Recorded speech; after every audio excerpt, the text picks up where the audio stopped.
അപ്പൊ നമ്മള് മന്തിയൊക്കെ പോണാണ്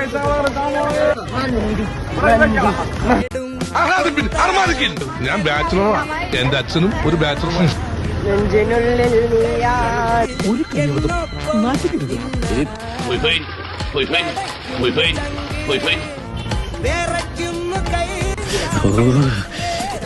എനിക്ക് വേണ്ട.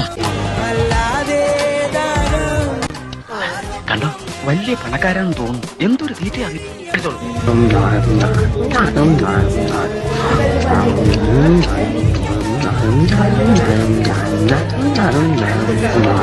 നിങ്ങൾ വേറെ തല പിടിക്കല്ലേ? രണ്ടുപേരുടെ ഇങ്ങോട്ട് വളർത്തിക്കോ. ആ പ്രശ്നം സോൾവ് ആവട്ടെ. ഇപ്പൊ ഞാൻ എത്ര പേരുന്നില്ലേ? എനിക്കൊരു പോരടിയില്ല. ആദ്യം എല്ലാരും പറഞ്ഞ അങ്ങോട്ട് കേരളമാണ്. കൗതുക ലേശം കൂടുതൽ. ഉറപ്പിന്നോ? അസംബ്ലി പിരിച്ചുവിട്ടു.